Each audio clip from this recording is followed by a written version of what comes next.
Hola, soy Mauricio José Schwartz y esto es El Rey va desnudo. En 1968 se publicó en Estados Unidos el libro The Teachings of Don Juan, A Yaqui Way of Knowledge, las enseñanzas de Don Juan, de un sujeto entonces totalmente desconocido, un inmigrante peruano a los Estados Unidos llamado Carlos Castaneda, como lo escribía en inglés, aunque evidentemente su nombre original era Castañeda. El libro lanzó y consagró a un nuevo gurú, un maestro espiritual autoproclamado, un chamán, un brujo, un ídolo de las masas despistadas en un momento de grandes movimientos, un imán para grandes cantidades de dinero, admiración y sexo, los tres motores de la espiritualidad con taxímetro. En solo 5 años, el libro había vendido más de 300,000 ejemplares, una barbaridad en esos años, y su autor había alcanzado la canonización laica que era por entonces, y fue durante mucho tiempo, ser la portada de la revista Time, aunque la revista no fue del todo amable con él. Quizás un elemento clave de ese lanzamiento es la cifra operativa del año en que se produjo, 1968. 1968, un año fundamental en la agitada segunda mitad del siglo XX que hay que entender para entender lo que convertiría a Castaneda en una influencia espiritual hasta el día de hoy.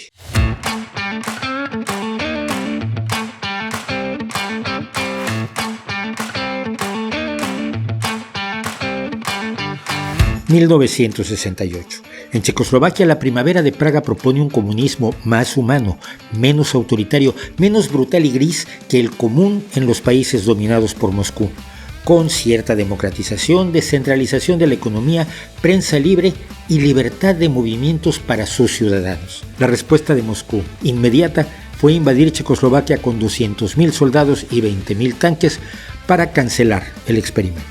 En Vietnam se recrudecía una de las batallas más sangrientas de la Guerra Fría y Estados Unidos llegaba a tener en ese año 549,500 soldados en ese país, su cifra máxima.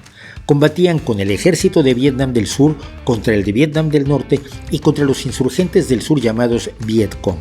En ese año ocurre la matanza de My Lai contra unos 500 civiles vietnamitas que sería fundamental para el rechazo de los estadounidenses a esta guerra. En Francia, un movimiento estudiantil de rechazo al sistema político y económico en general desencadenó protestas también de partidos y sindicatos que paralizaron al país en la mayor huelga general de la historia de Francia y que provocó que el presidente de Gaulle convocara elecciones y no volviera a ser presidente. En Estados Unidos, un supremacista blanco asesina al líder de los derechos civiles Martin Luther King. Y 2 meses después, un activista palestino asesina al candidato presidencial Robert Kennedy, hermano del presidente John F. Kennedy, que a su vez había sido asesinado en 1964.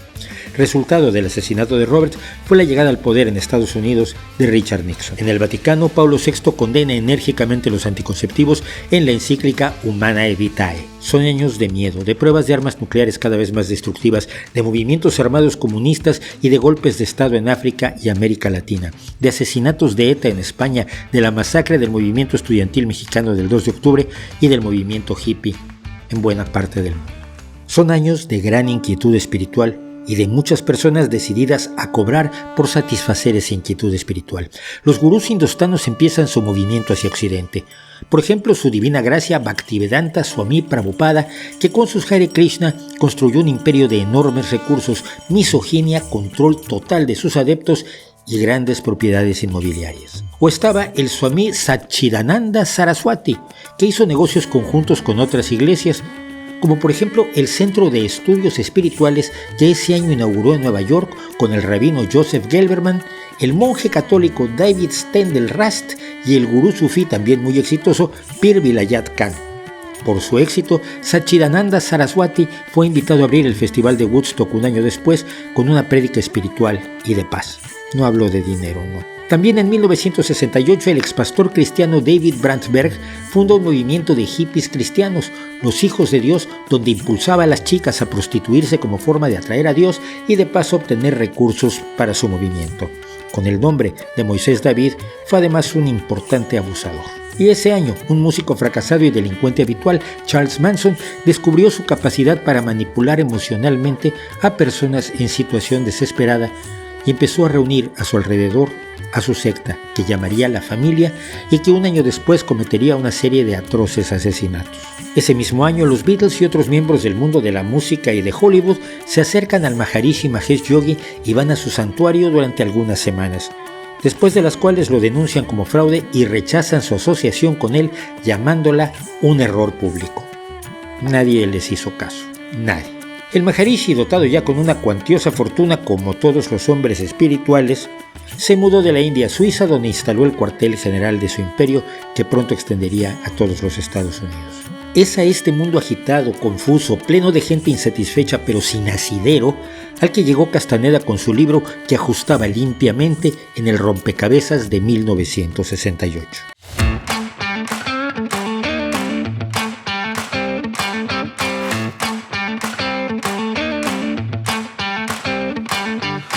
Ante todo, su libro lo había presentado Castañeda como su tesis de maestría en antropología en la Universidad de California en Los Ángeles, es decir, que contaba con respaldo académico. No solo era el texto fundacional de una secta a cargo de su gurú, no. Era algo mucho más serio, o eso parecía. El libro cuenta cómo Castaneda conoció en 1960 a un tal Don Juan Matus, chamán, diablero, nahual, hombre sabio de la tribu de los yaquis del norte de México y del sur de los Estados Unidos, pero lo conoció en Sonora, México. Castaneda fue tomado como su discípulo en la misma estación de autobuses donde se conocieron y estuvo con él 5 largos años. El recién llegado era el discípulo deseado de don Juan Matus, no los miles y miles de jóvenes yaquis que andaban por allí. El bueno era Carlitos, y en los 5 años siguientes don Juan le enseñaría los supuestos secretos de 3 plantas psicotrópicas, el peyote, el toloache y un hongo de la familia de los psilocibes. Porque en esta historia los productos no se consumen solo por el placer sensorial de los viajes alucinógenos, no. Son para ampliar la conciencia, visitar realidades paralelas, lograr el crecimiento interior, la iluminación espiritual y obtener superpoderes tipo hombres X, lo que de pronto hacía la historia mucho más interesante, ¿no? Hasta se olvida uno del hecho de que los hongos alucinógenos, los psilocibes, genus también de los hongos que solía consumir para sus sesiones María Sabina, a los que llamaba niños o santo Nanacate y que también se dieron a conocer en 1968, no producen sus efectos psicoactivos si se fuman. La acción de la psilocibina es al comer los hongos por vía oral. Pero don Juan los fumaba, los llamaba un mito y se ponía como águila. Minucias. Bueno, salvo lo de ponerse como águila. ¿Por qué no se ponía como águila? Se ponía como cuervo. Bueno, no se ponía como cuervo, se convertía en cuervo. No es que se creyera cuervo en un viaje psicodisléptico en business class con todas las comodidades como puede dárnoslas cualquier otro alucinógeno. No. Se convertía en cuervo y se podía convertir en otros animales o conversar con ellos como el Dr. Dolittle. Magia pura. Porque don Juan era, nos dice Castaneda, heredero de la sabiduría de los toltecas. Aquí viene al caso un paréntesis. La cultura tolteca se desarrolló en el altiplano mesoamericano entre el siglo VII y el XII. Esta cultura no tenía escritura.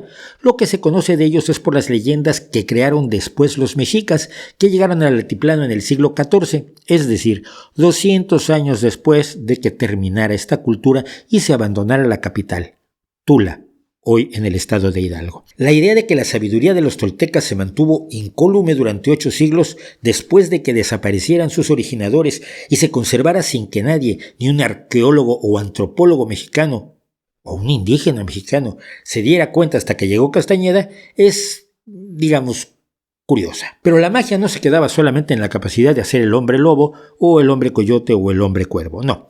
También incluía la capacidad de teletransportarse de un lugar a otro y la de mover objetos con la mente. Y todo ello consumiendo drogas, pero con la actitud espiritual correcta. Como nos dicen hoy, que debe hacerse los vendedores de otras drogas pseudoespirituales e igualmente psicodislépticas como la ayahuasca.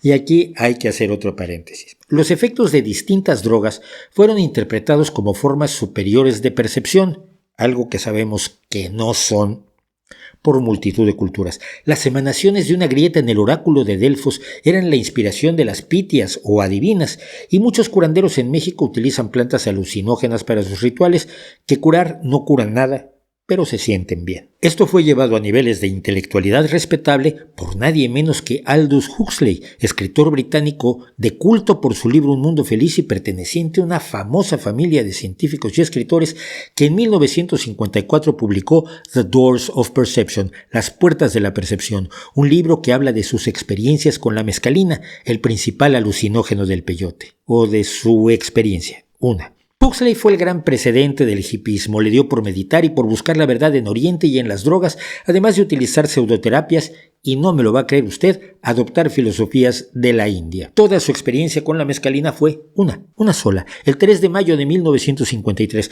pero con esa se sintió capacitado para escribir todo un libro. Y su ventaja es que no tenía este aspecto, ni este, sino este.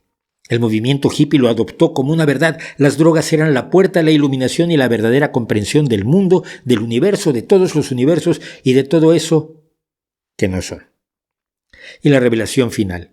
Castañeda era el ungido, el señalado, el predestinado a continuar el linaje de los magos yaquitoltecas como nahual principal. El camino le había tomado 5 años, de 1960 a 1965, así que se puso a escribir el libro del que, por desgracia, las notas de campo del antropólogo, que como todo mundo sabe son la esencia misma de la documentación de un trabajo así, desaparecieron. Aunque luego en su siguiente libro dice que las tenía, pero vaya usted a saber. El libro de Castaneda lo tenía todo, glorificación de culturas indígenas ancestrales de las cuales se puede inventar lo que sea. En el caso de los toltecas porque desaparecieron hace casi 1000 años y en el de los yaquis porque a quién le importa si es una tribu marginada. Tenía justificación de las drogas, promesas de elevación espiritual, misterios, magia y maravillas, vuelta al jardín del Edén, a la naturaleza como utopía de Juan Jacobo Rousseau, rechazo del materialismo occidental y su forma de vida, la sugerencia de realidades alternativas al materialismo aburrido y la promesa de que el guerrero, el chamán dedicado, podría sobrevivir a la muerte. Y todo esto estaba validado científicamente como si fuera un estudio antropológico. Dejar caer este libro en el ambiente de 1968 era como dejar caer un asado bien hechecito en una piscina llena de tiburones hambrientos.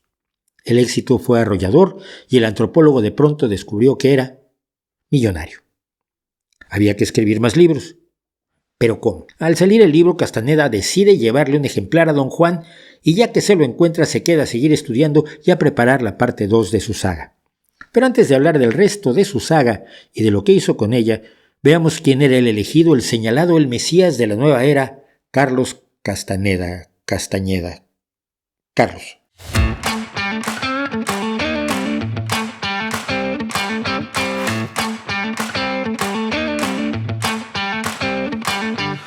Carlos César Salvador Arana Castañeda nació en Cajamarca, Perú, el 25 de diciembre de 1925.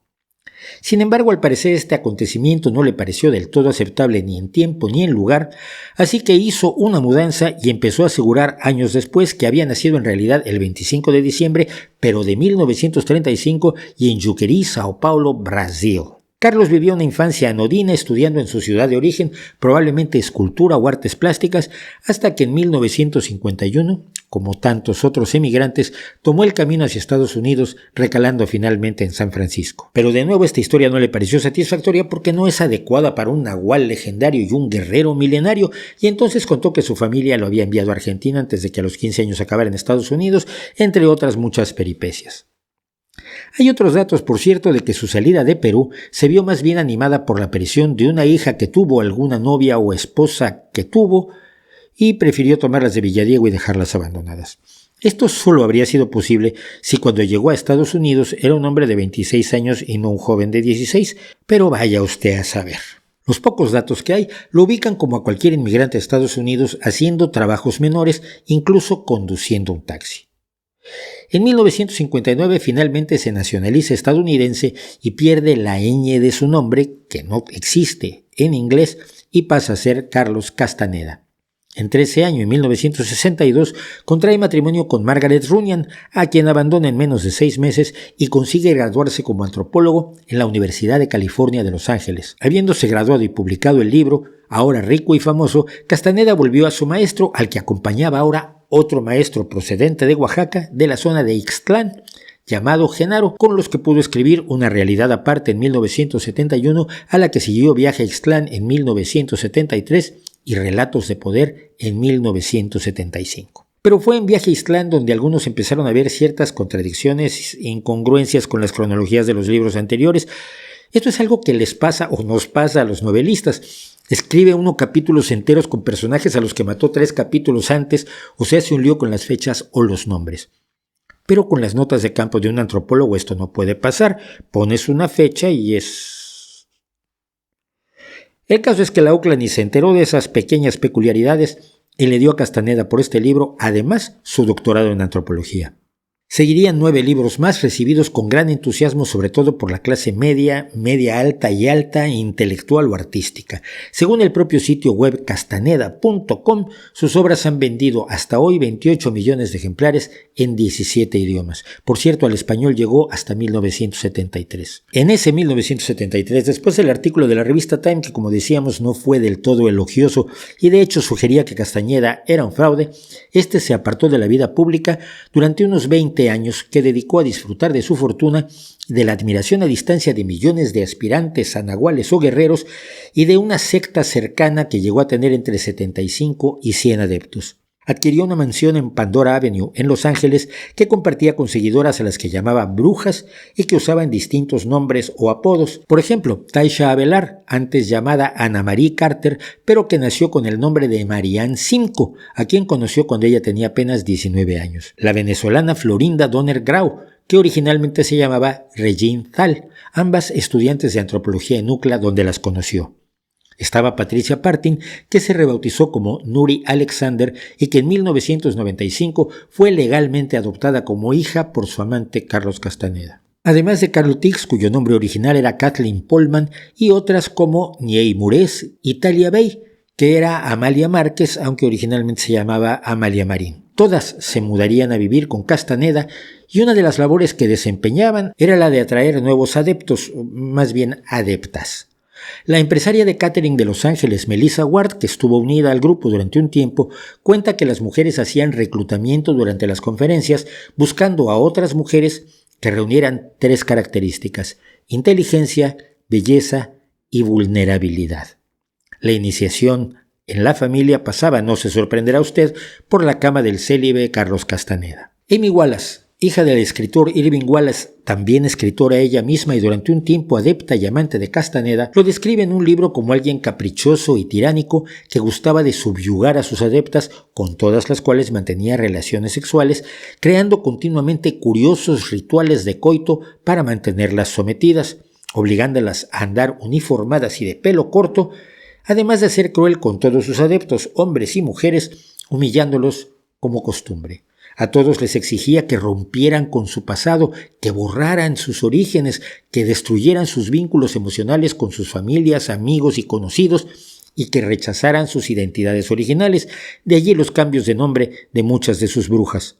Porque cuando estaban con él, debían sentir que habían renacido, llegado a una vida y un mundo totalmente nuevos, que eran los verdaderos. Una familia amorosa con un camino claro a seguir, sin dudas ni temores, donde tenían quien les dijera qué tenían que hacer y despreocuparse de la atención. Nada de esto es original. Es la historia de todas las sectas y de todos los gurús, o de casi todos, de varios de los cuales hemos hablado aquí, como Samael Aun Weor o Aleister Crowley. Y es que Castaneda tenía todas, absolutamente todas las características de un exitoso líder sectario. Era narcisista, carismático, dominante, capaz de evocar obediencia, afirmaba tener poderes sobrenaturales y conseguía que se le temiera por ello. Era arrogante y sociopático, persuasivo, autoritario, controlador, intolerante a la crítica y estaba dotado de una visión de un futuro maravilloso que lo ponía por encima de sus discípulos a ojos de sus propios discípulos, o discípulas en este caso, pero prometiéndoles que los llevaría con él a donde fuera. Finalmente, como decíamos al principio, quería admiración, dinero y sexo como todos, pero sobre todo quería obtenerlos de modo ilegítimo por la vía del engaño, como todos los gurús. Alcanzó un enorme éxito, salvo porque lo descubrieron pronto.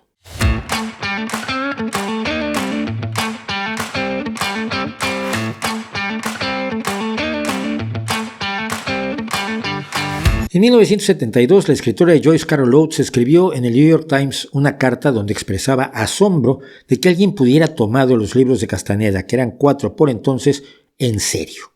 2 años después, en la revista Psychology Today, esa misma escritora dijo que la obra de Castaneda era mera ficción y como novelista lo consideraba un colega creador. Richard DeMille, hijo del legendario director Cecil B. DeMille, era un psicólogo que había sido adepto nada más ni nada menos que a la cienciología, donde había sido asistente personal del propio líder y fundador L. Ron Hubbard y que se había desilusionado de la secta en 1955.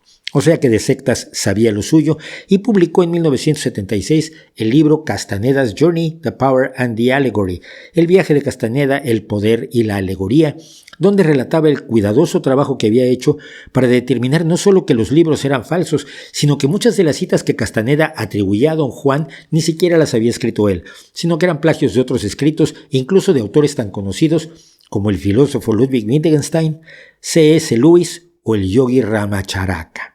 En 1980 publicó otro libro sobre el tema, The Don Juan Papers, los papeles de Don Juan, con documentos amplios sobre los embustes de Castaneda. Y observó un pequeñísimo detalle que a todos se les había pasado hasta ese momento. Los yaquis no usan peyote de modo culturalmente tradicional. Esa es una práctica ritual en realidad de los huicholes. Y precisamente un experto en cultura huichola, J. Courtney Fikes, que incluso creía sinceramente en una realidad paralela chamánica, haría una profunda disección en su libro Carlos Castaneda, Academic Opportunism and the Psychedelic Sixties, que es Carlos Castaneda, Oportunismo Académico y los Psicodélicos Años 60, demostrando que los libros de Castaneda eran mera ficción, cero antropología. Había algunos que no disputaban el contenido de los libros, que lo de convertirse en cuervo, volar o teletransportarse es normalito, como todo el mundo sabe, pero dudaban que realmente Castaneda hubiera hecho el estudio y que Don Juan existiera.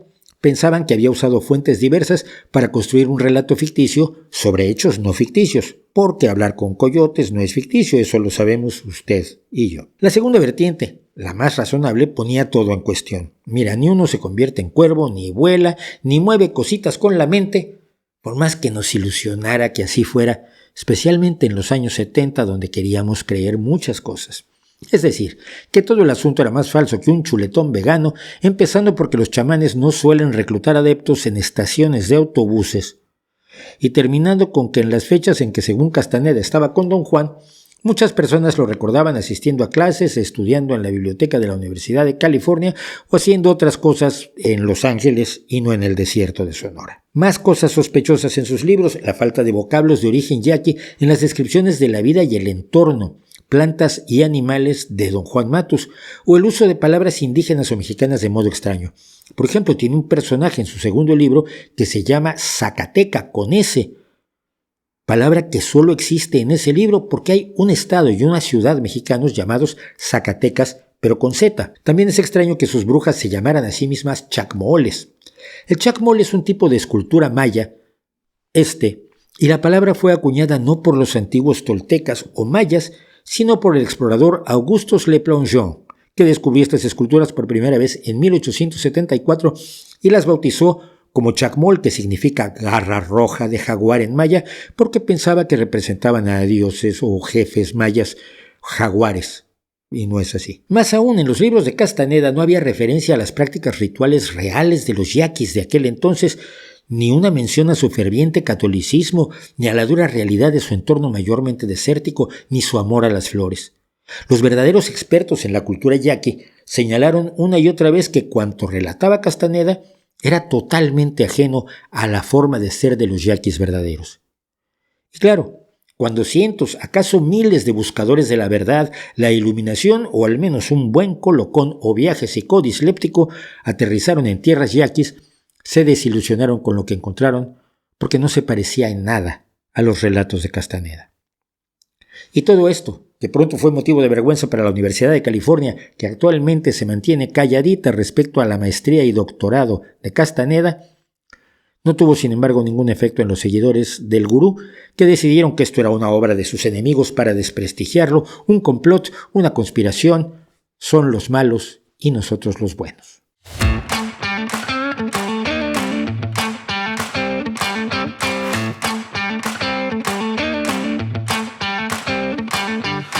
Castaneda contaría que con 3 de las mujeres que formaban su séquito, Carol Tix, Taisha Avelar y Florinda Donner Grau, se dedicó durante años a perfeccionar una serie de pases mágicos y formas de respiración que llamó tensegridad, la magia tolteca definitiva que había aprendido de sus maestros, pero que sorprendentemente no había mencionado en ninguno de sus anteriores 9 libros. No importa. La tensegridad, término que tomó de las estructuras arquitectónicas de Buckminster Fuller, donde la tensión y la compresión crean el equilibrio, era la culminación de las artes hechiceras toltecas, algo que resultó muy novedoso para sus lectores y clientes, y también resultó muy novedoso para los indígenas mesoamericanos, cuyas culturas nunca habían tenido pases mágicos en su repertorio, ni hacían ejercicios respiratorios, más bien de origen indostano. Dio igual. En cuanto Castaneda lanzó el nuevo producto en 1993, la gente se lanzó por él. Shut up and take my money. Curiosamente, los movimientos de la tensegridad, marca registrada por supuesto, se parecían sospechosamente a los de las artes marciales que curiosamente practicaban varias de las brujas de Castaneda. Pero lo que prometía a quien le pagara por aprender esos movimientos era importante. No solo era comunicarse con el mundo invisible, que ya era relevante, sino que estos movimientos habían sido desarrollados por los hombres y mujeres del México antiguo para almacenar suficiente energía excedente y así lograr la transformación del yo, que incluye el cuerpo y la mente, a un cuerpo de energía, un conglomerado inmortal de campos energéticos. ¿Usted sabe lo que es un conglomerado inmortal de campos energéticos? Yo tampoco, pero parece que no existe. Pero eso se supone que están haciendo aquí, sus chacmoles, que explican, por cierto, incorrectamente que la palabra viene de un pueblo maya y promueven su magia maravillosa. Así tenemos este pase mágico que se llama la antena, que es muy importante.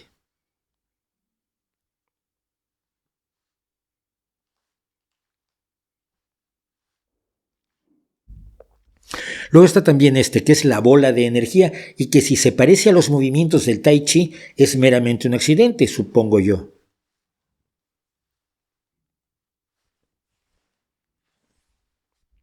Se dice que el surgimiento de la tensegridad se debió a que se le acababan los fondos a Castaneda, pero no se sabe. Fuera o no cierto, el hecho es que salió de su reclusión y empezó a dar charlas y seminarios para promover la tensegridad, y para ello en 1995 formó la empresa Clear Green Incorporated, que aún existe, empresa que obtuvo el copyright de la palabra y de los movimientos de la tensegridad y que vende, claro, muy espirituales cursos de tensegridad, hasta hoy mismo. Los seminarios originales de Castaneda no eran para las masas, sino para los ricos, que son los mejores clientes de los gurús. Costaban hasta $1,200 por cabeza y podían tener 800 asistentes. Si usted sabe multiplicar, esto es casi $1,000,000 por unas horas de trabajo. Nada mal. Poco tiempo tuvo Carlos Castaneda de disfrutar esta nueva faceta de su negocio, pues murió en su casa de Los Ángeles el 27 de abril de 1998 de un prolongado cáncer hepático. Durante sus últimos días, sus brujas se dedicaron a comprar armas y a quemar papeles presuntamente comprometedores, o quizá las notas de campo de sus encuentros con Don Juan. Su muerte presentó varios conflictos. El primero era que, según las enseñanzas de Don Juan, un nahual como Castaneda no podía enfermarse ni morir. Así que su organización, Clear Green Incorporated, ocultó la muerte hasta junio. Pero cuando admitió esa muerte se encontró con que, afortunadamente, los verdaderos adeptos no la aceptaban. Sí, quizás había muerto su yo, de cuerpo y mente, pero su ser energético del conglomerado allí seguía viviendo porque él dijo que los nahuales no mueren. Las autoridades losangelinas, sin embargo, sostuvieron que él estaba del todo muerto e hicieron efectivo el testamento que le dejaba todo el negocio a su hijo, Carlton Jeremy Castaneda, que hoy es conocido como Adrián Vachon, y al que él crió como hijo pese a no serlo biológicamente. Además de los derechos de autor que hoy siguen generando ingresos, Adrián recibió al menos $20 millones, que en aquel entonces y hoy son mucho dinero. Pero hubo otro problema peor. Amy Wallace declaró que las mujeres de Castaneda habían hecho un pacto para suicidarse cuando su maestro muriera, aunque sus enseñanzas decían que no podía morir, pero no vamos a seguir con eso, ¿vale? El caso es que alrededor del día de la muerte de Castaneda desaparecieron Florinda Donner Grau, Taisha Avelar, Patricia Partin, Kylie Lunghal y Ty LaBelle, que era además presidente de Clearwater Incorporated. Si pactaron o no el suicidio, no se sabe. Quienes han estudiado el caso lo creen firmemente por el cariño y el control que tenía Castaneda sobre sus brujas. Incluso antes de que se diera a conocer públicamente la muerte de Castaneda, 3 de ellas dijeron que partirían a un largo viaje y los teléfonos de todas ellas se dieron de baja al mismo tiempo. Pocas semanas después, el automóvil rojo de Partin se encontró abandonado en el Valle de la Muerte, pero pese a las súplicas de la familia, la policía no emprendió investigaciones adicionales y no se volvió a saber nada de ninguna de ellas hasta 2003, cuando se encontró un esqueleto blanqueado por el sol en unas dunas del Valle de la Muerte y el estudio de su ADN en 2006 demostró que pertenecía a Patricia Partin. Las demás, si viven nadie sabe dónde y si murieron tampoco sabe nadie dónde.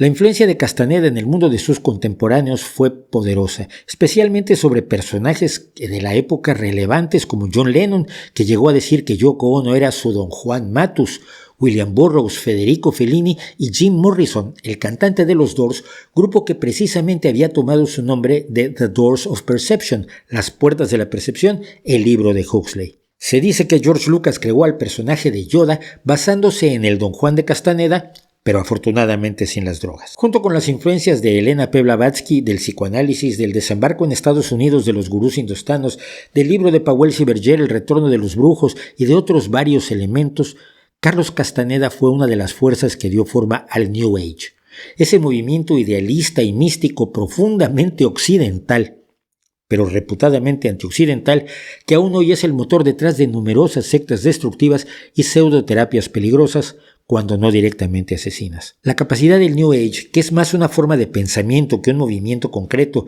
de abarcar cualquier chifladura, del tarot a los cristales, del gnosticismo al budismo, de Castaneda a la iglesia de Satán, ha sido un campo fértil para todo tipo de embustes. Mientras tanto, en el mundo de la antropología académica, nadie cree hoy que lo relatado por Castaneda sea en modo alguno real, serio o respetable. En palabras del presidente del Departamento de Antropología de la Universidad de Yale, el Dr. William Kelly, no puedes encontrar a un antropólogo de mi generación que vea a Castaneda como algo más que un timador astuto. Era una estafa y seguramente Don Juan nunca existió en modo alguno como la figura que aparece en los libros. Pero aparte de las personas que desaparecieron a la muerte del embustero y que se presume se suicidaron, está el asesinato cultural que Castaneda cometió contra los indígenas yaquis, contra su historia y sus enseñanzas. Es su aportación del indigenismo falsificado y blandengue que pretende convencer a los propios indígenas de que su vida, con sus persecuciones, sus carencias, su ignorancia, sus enfermedades, su elevada mortalidad materno-infantil, su escasa esperanza de vida, su mala alimentación y su marginación del país del que son ciudadanos, es en realidad un don maravilloso que deben conservar para siempre, en lugar de exigir su parte, no solo de las comodidades, sino de la atención a la salud, la educación y los servicios públicos que se les siguen negando, que les siguen negando sus compatriotas y los invitados del otro lado de la frontera.